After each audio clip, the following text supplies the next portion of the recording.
So it's no secret that the US has been kind of gung ho about banning TikTok lately. It's been all a rage among Congress. In fact, they're so excited to ban TikTok, they wouldn't even let the CEO speak when they were asking him questions. This video has been up for 41 days. It is a direct threat to the chairwoman of this committee, the people in this room, and yet it still remains on the platform. And you expect us to believe that you are capable of maintaining the data security, privacy, and security of 150 million Americans where you can't even protect the people in this room? Can I respond, Chair? No, we're going to move on. Which is fantastic. I'm not here about that today, though. I'm here about this bill because it is probably one of the worst pieces of legislature I've ever seen, with an unusual amount of bipartisan backing. Let's find out why. I want to give credit where credit's due. Thank you, Greg Price on Twitter. He took all the greatest hits and compiled them here for our viewing pleasure. I don't necessarily have time to do an entire video, screen recording and regular recording, me going through and reading the entire bill and then cut down the most interesting parts. That'd be way too much in post. So I'm glad that somebody took the initiative to warn everybody about this bill and then to deliver the greatest hits to us, because it really helps me out. And it helps you out too if you decide you want to access it on your own.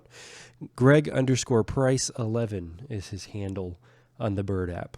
So this is pretty interesting. Section 3, addressing information and communication technology products and services that pose undue or unacceptable risk.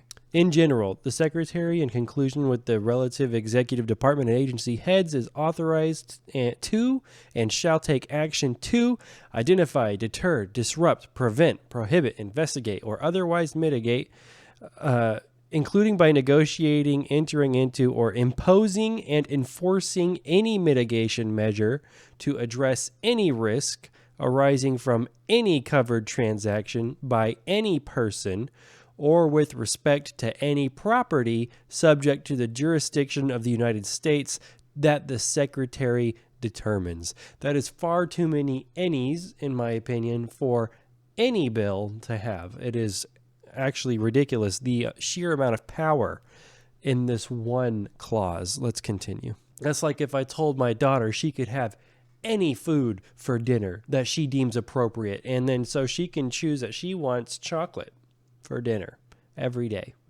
because I told her that she could have any food on any day for any meal. And so she takes that for what it is, because these bills, you have to scrutinize the language, okay? So they say it includes desktop applications, mobile applications, gaming applications, payment applications, or web-based applications, information and communications technology products and services integral to artificial intelligence and machine learning, the new hot button topic. Software, hardware, or any other product or service integral to telecommunications products and services, which everything you are doing right now watching this video is part of a telecommunications product. Don't get it twisted.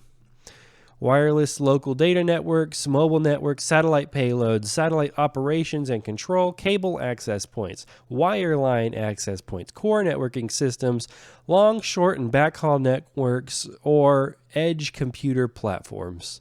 Everything. Everything.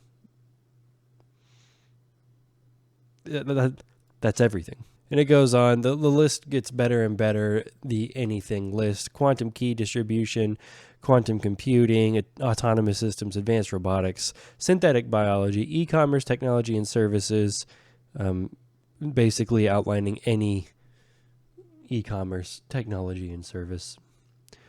Then it continues, because it actually gets worse. The civil penalties may impose a fine not more than $250,000 or an amount that is twice the value of the transaction that is the basis of the violation, with respect to which the penalty is imposed, whichever is greater. Revocation of any mitigation measure or authorization issues under this act to the person.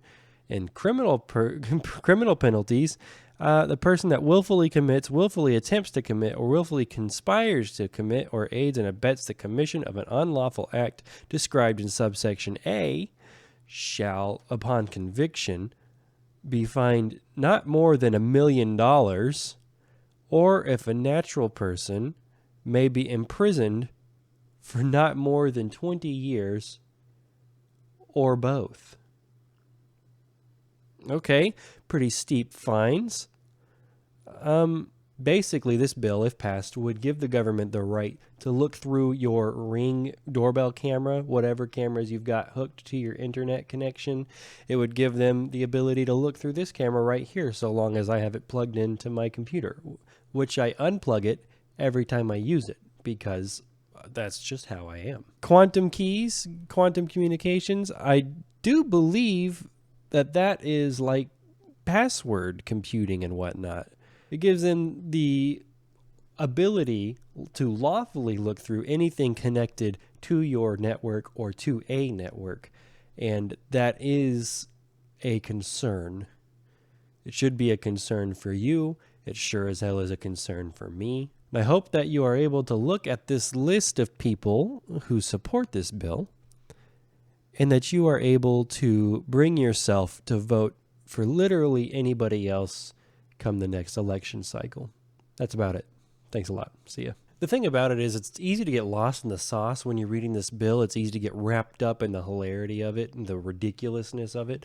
But what it boils down to is what Congress is supposed to be trying to do is to ban TikTok. Specifically, what they should be trying to do is cracking down on the sheer lack of privacy for your data in social media applications.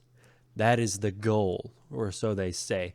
The thing is, one, they're targeting one platform, TikTok, and it's because the data that they collect goes to the Chinese government potentially. And yeah, I mean, that is a problem. But Mark Zuckerberg, with WhatsApp, Instagram, Facebook, and I don't know what else he's got, collects the same amount of data. I'm sure Twitter does some data collection. And a lot of it is data that has nothing to do with the services they provide. They collect the data so they can sell it. It's a part of the monetization. Any free service that you've got where you're not paying a nickel or a dime for anything, it is because you are the product. You are the monetization. And that's okay as long as you go into it knowing that. They should be cracking down on the lack of privacy with these types of applications.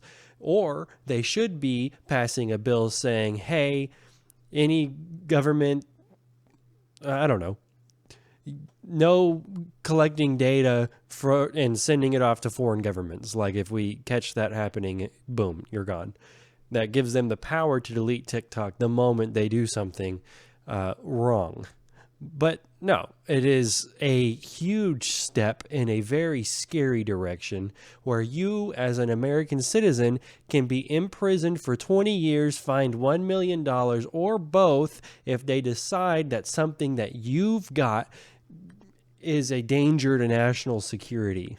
And it's not a stretch that they would claim something is a danger to national security that really isn't. Look what's going on in Australia right now with David McBride. He whistle blew some war crimes going on that Australian military was doing in the Middle East. And what happened?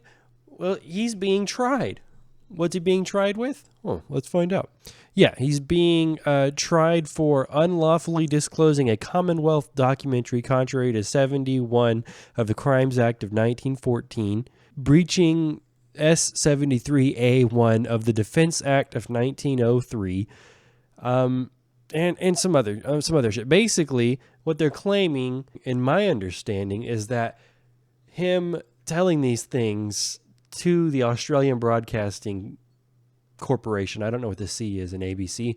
Basically, they're alleging by whistleblowing about these war crimes, these alleged war crimes, that he is, I don't know, something national security. It is very easy to stretch the cause of national security, especially when the bill is worded as vaguely as this one. That's about it. Thanks a lot. See ya.